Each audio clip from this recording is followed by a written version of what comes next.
Първите цивилизации. Най-древните земеделски цивилизации възникнали в района на плодородния полумесец.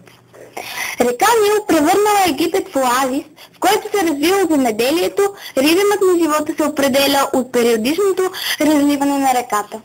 Историята на древния ни Египет ни е позната от многобройните паметници, иероглифните текстове, рисунките в пирамидите и гробниците. Египтяните почитали много божества. Фараонът Нармер обединил горен и долен Египет в единна държава. Владетелят разполагал с неограничена власт и с многобройна администрация. Поддържал реда и събирал данъци от населението. Издигнало се Старото царство със столица Мемфис. Построени били пирамидите на Джосер, Хуфу, Хафра, Менкаура, които днес са сред най-забележителните древни архитектурни паметници. Период на Новото царство със столица Тива. Египтяните издигнали внушителни храмове на бог Амун и други, а Менхотеп IV 1350-1334 година преди Христа извършил религиозна реформа. В 6 век преди Христа Персия завладяла Египет. В Южна Месопотамия имало над 50 градове държави. Сред тях най-рано са издигнали шумерските Киш, Урук и Ур. Шумерите почитали много богове и издигали храмове, наречени зикурати. Тяхното изобретение било клинописаното писмо и колелото за транспорт. Клинописно писмо и колело за транспорт. В Месопотамия постепенно се наложили акаците. Саргон I 2371-2316 година преди Христа пръв подчинил на властта си цяла Месопотамия до бреговете на Средиземно море, Шумер и Акадско царство. Територията и мощта на държавата се разраснали отново при цар Нарамси 2291-2255 година преди Христа.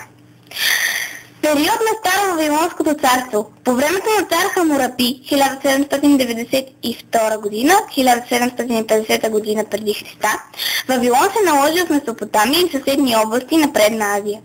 Негово най-известно постижение били законите, които уреждали отношенията между хората, стопанския живот, търговията. Държавата на хетите със столица град Хатуша владела Мала Азия. Те били процити с обработката на желязо и изработването на железни оръжия и сечива. През 1595 година преди Христа хетите разграбили Вавилон. В периода 14-13 век преди Христа новохетската държава се превърнала в империя. Тя била унищожена около 1200 година преди Христа от морските народи. Асирия се оформила като държава по средното и горното течение на река Тигър с център Ашур. Населението се занимавало повече с животновъдство и по-малко с земеделие, впоследствие с търговия. Новоасирийското царство постигнало при Саргон II 721-705 година преди Христа и Ашурбанипал 669-627 година преди Христа имперско величие. Държавата обхванала Месопотамия и земите до Египет. Проведена била административна реформа с цел ефективно и контролирано от царя управление на отделните административни области. Вавилонското царство завладяло Асирия и унищожило столицата Ниневия 612 година преди Христа.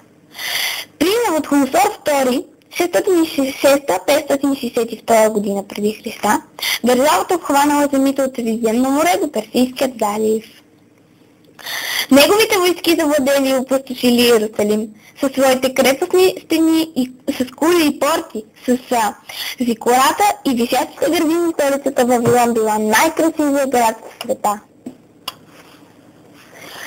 Цар Кир II 556-503 година преди Христа положил основите на Персийската империя, на Ахеменидите, която завладял Вавилон, а по-късно Египет.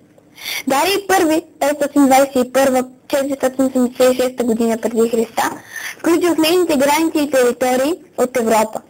Той провел административна реформа и разделил империята на сатрапии. Зачитал религиозното вярване и обичаите на покорените народи. Предводени от Авраам, евреите се заселили в обещаната от Бог земя Ханаан.